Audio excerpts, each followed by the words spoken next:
First of all, I'm a big fan. We have air conditioners, alhamdulillah. May Allah promote you to an AC.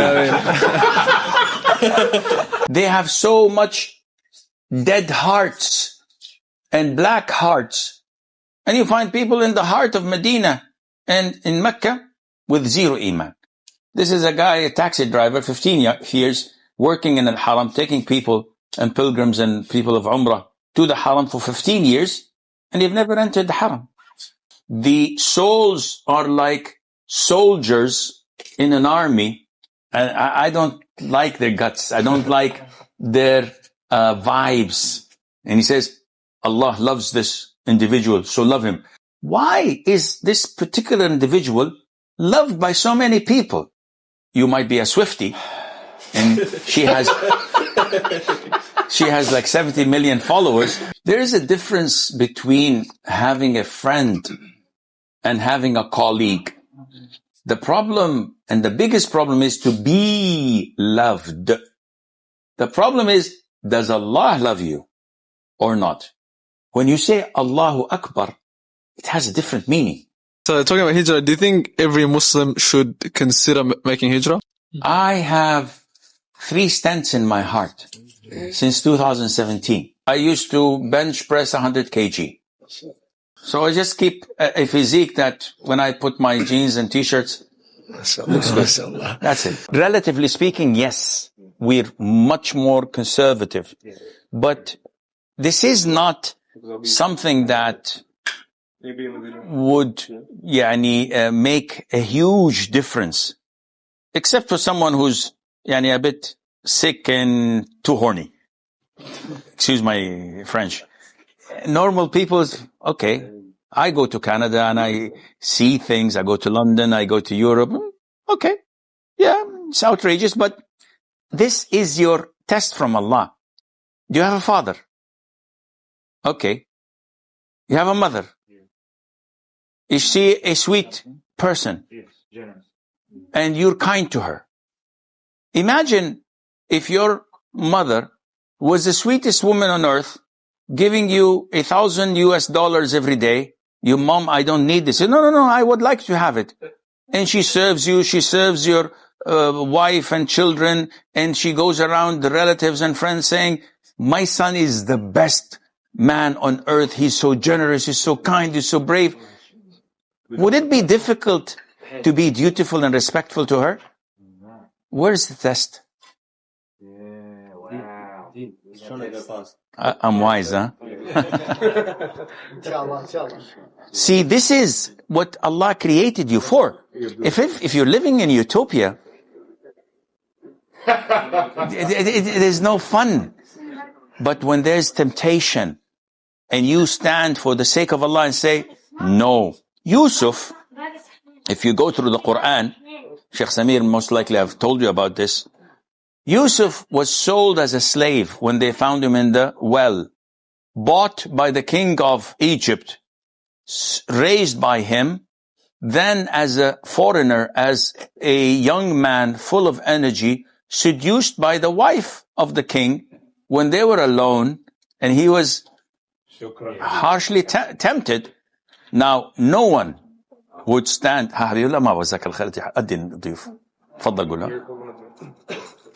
So, he passed the test with flashing stars. Alhamdulillah. This is the same that's happening to all of us. Life is a test. Allah created us to be tested. And all what you're going to live is like 60, maximum 70 years of age. Then what? Khalas. 6 feet under. But if you made it, you've made it for good, forever.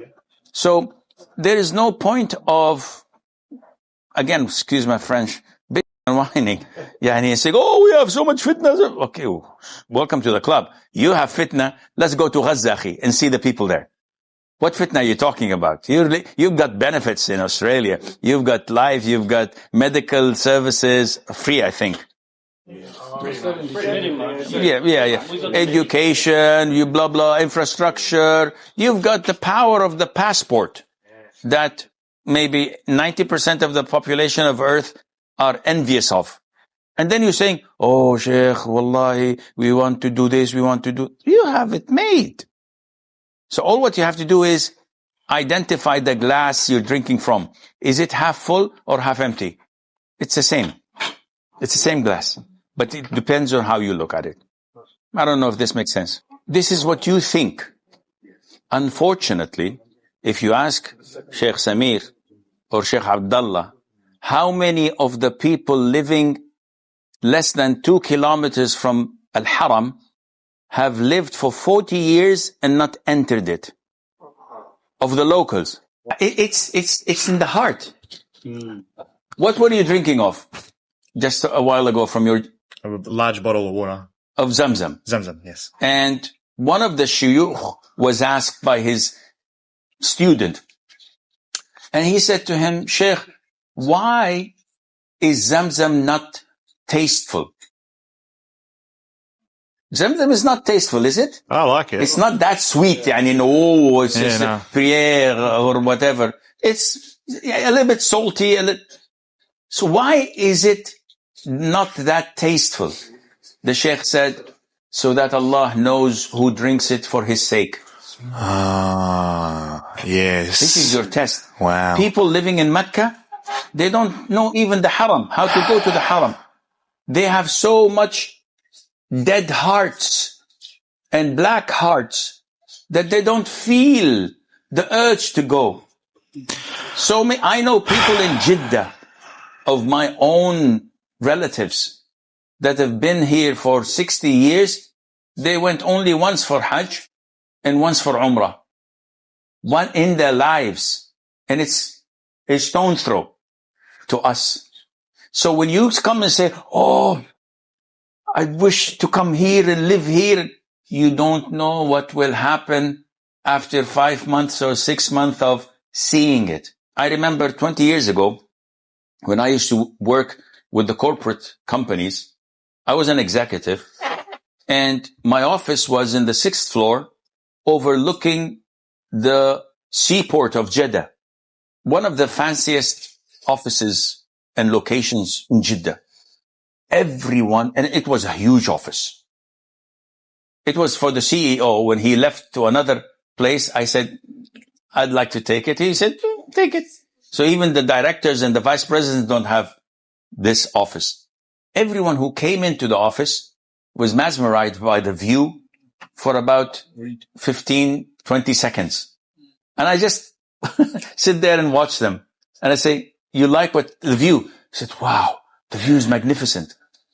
He said, I've been working here for 5 years. I don't even pay attention to it. Why? The heart is dead. I've seen it so many times. So, unfortunately, what dictates your level of Iman is not attributed to the land. Where you live. It is attributed to your own heart. You'd find people in Sydney, in Melbourne, in London, in Paris, and even in Monaco with the highest level of Iman that anyone would expect. And you find people in the heart of Medina and in Mecca with zero Iman. So be careful. Don't say that. I'm not saying that coming to the Holy Lands and living there is not a plus. Of course, it's the best thing ever. But again, don't make it a maker or breaker of a deal. Yes. It's all here that you have to fix. Learn your religion, increase your Iman, and then wherever Allah puts you, you become a beacon of light. Sure. This is a guy, a taxi driver, 15 years, working in Al-Haram, taking people and pilgrims and people of Umrah to the Haram for 15 years, and you've never entered the Haram. Maybe 15. And you're just a few steps away. Sheikh, for context, obviously I'm a revert, as the brothers mentioned. So I've grown up with like Western, like wives' tales, Western culture, wives' tales and all these things. And one thing I've been curious about prior to being Muslim, but especially from this trip, and since being Muslim, is the old sort of ideology of deja vu and what deja vu is. Is there anything in the Quran or the Hadith that... It's just like the karma. So there isn't anything as deja vu, because deja vu means that I've been there. Yeah. I've done this. No, this is your subconscious. And as Muslims, we do not believe in a previous life that you've been in. So, okay, maybe I met one of those, Durus from Lebanon. And the Durus is a cult that claim to be Muslims. They're not Muslims.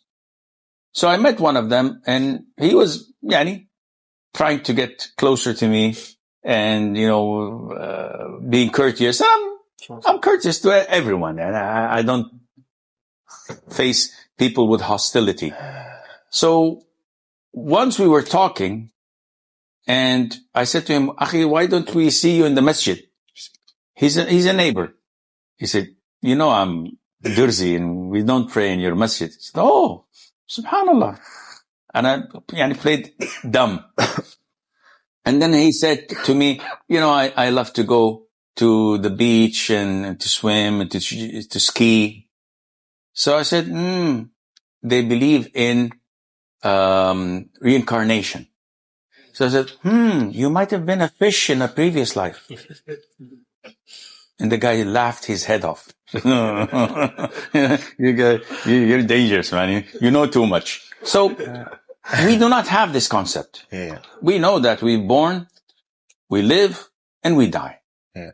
But your subconscious, a movie you saw, a dream you've dreamt of, this gives you a recollection of, I think I've been there. I think this would happen. And it's just a coincidence that takes place. Your subconscious plays games on you. Okay. Interesting. Very Yes, good sir. point. What about the hadith of like the souls that meet before we're born? There isn't any hadith to my recollection of souls meeting before birth. The Prophet said in a hadith, Al-arwahu junudun mujannada. ما تعرف منها ائتلف وما تنكر منها اختلف. The souls are like soldiers in an army. Whatever knows one another, it would find this bond and chemistry.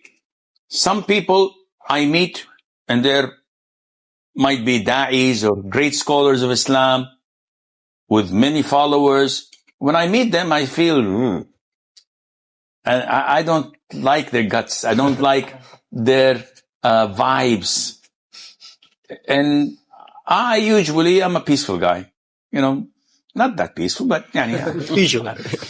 I just, try to be polite and diplomatic, but keep my distance. Sometimes you meet people and you feel that you know them forever. And you go out of your way to help them and to be with them and to give them gifts and blah, blah, blah. So this is what the hadith says, but no deja vu. Is this before creation? No. This is now. Oh. This hadith is an explanation of why would I find chemistry with why would I like someone? And this is in accordance to hadith of the Prophet ﷺ when he said that when Allah loves an individual, he calls Jibreel and said, Jibreel, I love this individual, so love him. So Jibreel loves him. And he calls the angels of the heavens. And he says, Allah loves this individual, so love him. So the people of the heavens love him, and acceptance is placed for him in this life. Why is this particular individual loved by so many people? And we're not talking about people of sins and kufr, because you might be a Swiftie and she has like 70 million followers, but this doesn't mean that she's loved by Allah. We're talking about the people of Islam, of righteousness, of the masjid. Why do they love this particular individual? Because Allah loves him and Allah placed acceptance for him. Sometimes you find a da'i, a scholar, a professor of Islam, and people hate his guts. Why? Because there is no acceptance of him for him. There's an attitude. There is a bad seed in his heart, but we can't point it out. So Allah Azza wa Jal puts this rejection of people in people's hearts. I don't know if this makes sense. First of all, I'm a big fan. We have air conditioners, alhamdulillah. May Allah promote you to an AC. So the question is, obviously, us brothers, we live in Australia. So a lot of us might have non-Muslim friends. What do you think about having a friend like that's very close to you? There is a difference between having a friend and having a colleague. So I have Christians who I know. Sometimes if I go to the gym, I may work out and they come and we chit chat. They're not buddies. They're not my best friends. I don't hang out with them. I don't confine in them and tell them, oh, this happened with my relatives, my wife, my blah, blah, blah. No. But they, like you guys say, good day. And yeah, that's as far as it gets. And we may maybe play a squash game together, maybe just exchange greetings. But to be close to them, take them as allies and confidants. No, this is not permissible. Now, if you have relatives or Shia or disbelievers and you think that if I speak to them, I may be able to attract them, to bring them closer to Islam, to Sunnah, blah, blah, blah. That's a win-win. This is the role of a Muslim, to be a magnet to all good things. And if it doesn't work, I have so many people to divert my effort and work to, rather than focusing on this individual. Why would I invest in a losing company? We have a question from a follower. It says, what acts of worship increase the love of Allah in my heart and make me beloved to Him? See, the problem is not to love. The problem, and the biggest problem, is to be loved. Everyone, even the Jews and Christians, claim that they love Allah. So, good luck. The problem is, does Allah love you or not? So you can do so many things and you claim that you love Allah, but does Allah love you? This is the acid test that you have to ask yourself. All acts of worship gets you closer to Allah. The most beloved is to recite the Quran, to memorize the Quran, to understand the meaning of the Quran. The most noble science of all in Islam is Aqidah. Aqidah is an elastic word. Tawheed. Tawheed is part of Aqidah. Quran. The Quran, yeah, but the most beloved science to Allah Azza wa Jal and the most noble of all is the knowledge of Allah's beautiful names and attributes. Because the value of the science relies entirely on what you're studying. So if you're studying Allah Azza wa Jal, what could be better? And this is the cornerstone of Tawheed. You can understand Tawheed al-Rububiyyah, al-Uluhiyyah, but without knowing who Allah is, you have nothing. So when you know Allah, when you spend and devote your time and effort to know what are Allah's beautiful names and what all are Allah's attributes, when you say Allahu Akbar, it has a different meaning. So many Muslims, I ask them, how many names does Allah have? 99. This is what the hadith says. But Allah's names are unlimited. They're far more. But the things that the Prophet told us about, 99 names, if you count them, memorize them, implement them, know the meaning of them, you will enter Jannah. Good. Then I ask my second question. How many of these names do you memorize? People say, 15, maybe 10. Said, no problem. So you are 10% knowledgeable of Allah. Of these 10 names, how many do you know the meaning of? Then I said, one knows two. So why are you complaining that my prayer has no sweetness? I'm unable to enjoy it. Sometimes I skip it. I don't find the motive and the drive. Because you don't know Allah. Very simple. If you knew Allah, all these fitnas you're complaining of will disappear. You'll have full trust in Allah. Because, oh, Sheikh, I have to work in an interest-based bank. I have to sell liquor. I have to deal with haram. I have to go to a synagogue or to a temple and pretend to be a Hindu. I have to do Why? Because if I don't, I will not have salary. I will not have money. I will be kicked out of the house. If you had trust in Allah, if you knew Allah, none of this would have happened. So people don't know Allah. And this is how you increase your Iman. Number one, know Allah. Beautiful names, attributes. Number two, Aqidah. Number three, Quran. How many times do you finish the Quran a month? People say, a month? Yeah. I finished Quran about, like in 2019 in Ramadan. But I'm working on it. I'm working.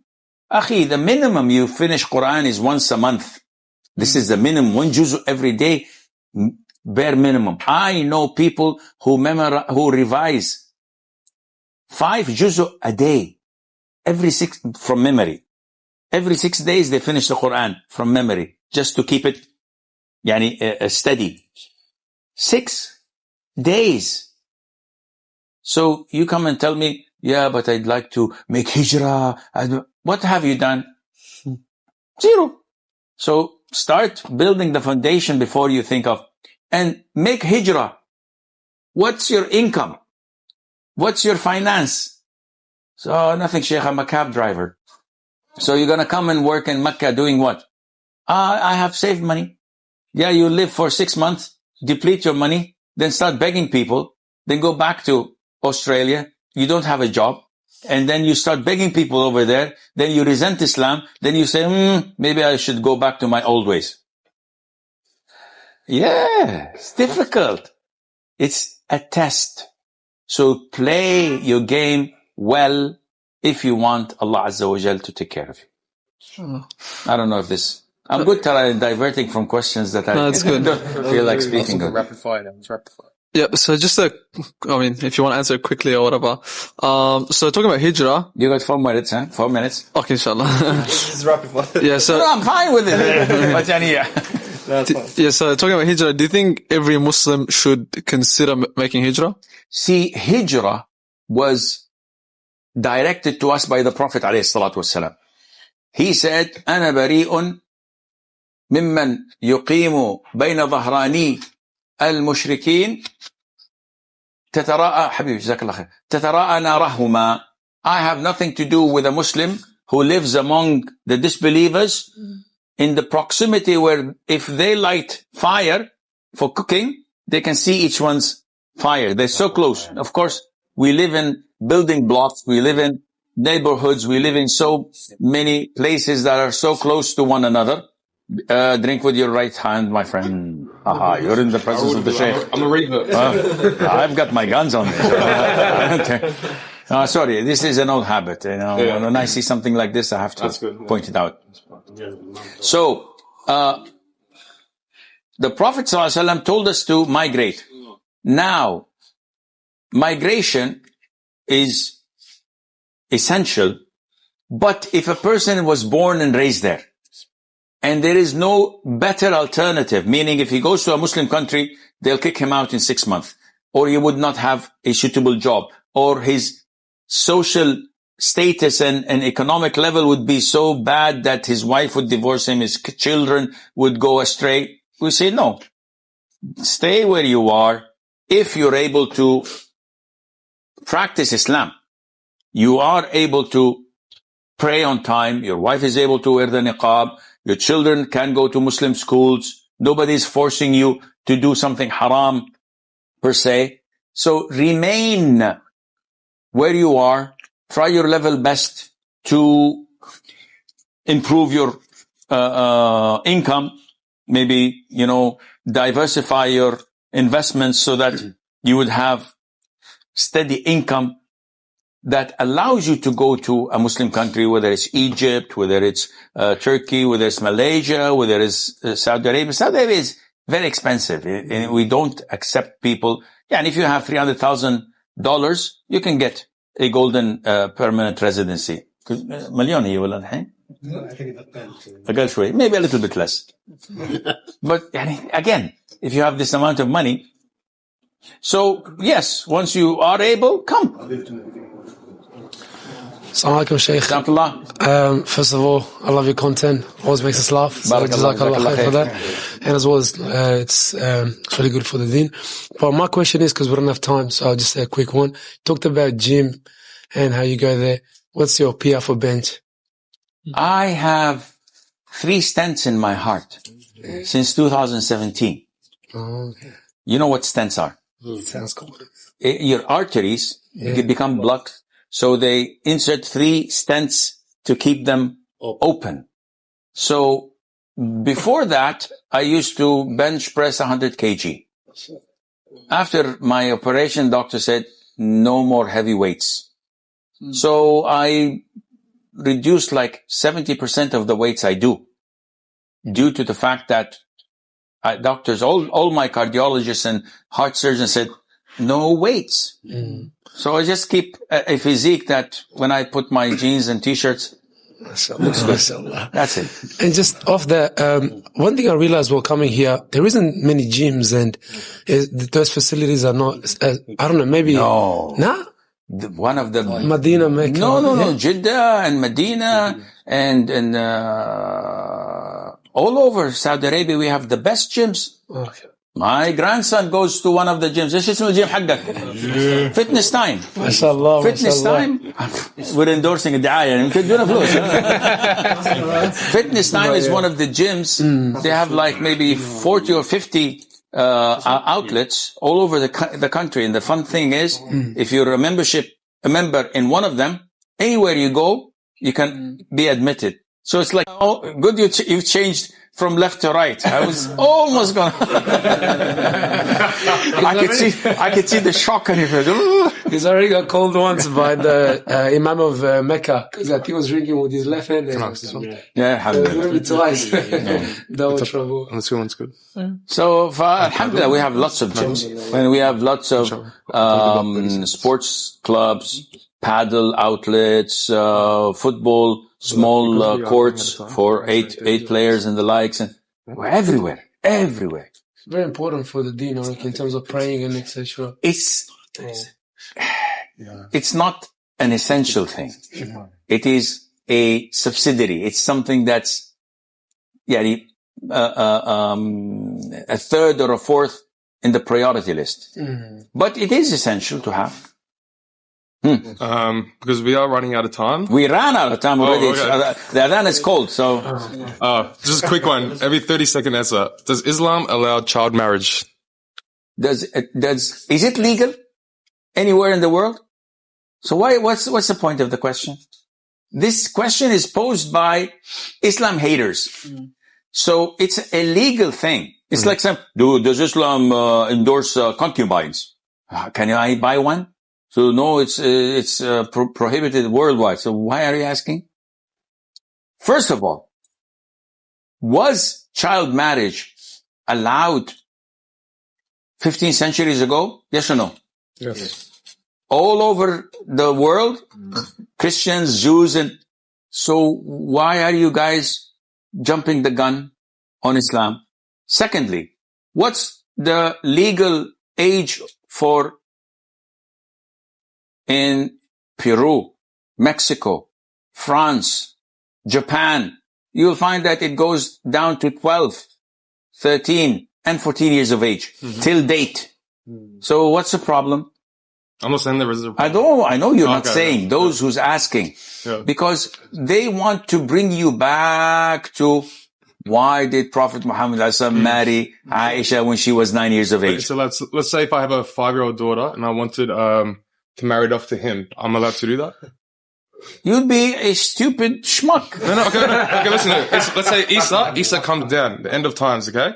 I say, I want to marry my daughter off to Isa, 5-year-old. If she was even 5 months old, yes. Okay, that's... Isa, who's in his right mind would reject Isa? Come on, give me a break. But those who ask such questions, you look at their agendas. It's not 1 + 1 = 2. No, they have a reason. And if you're not qualified or equipped or know the background, you would put yourself and others in trouble. MashaAllah, yeah. I think we still got time. Sheikh, you guys lost Maghrib. You're used to it. No pun intended, but... Sheikh, can we take a final photo maybe together? Sure.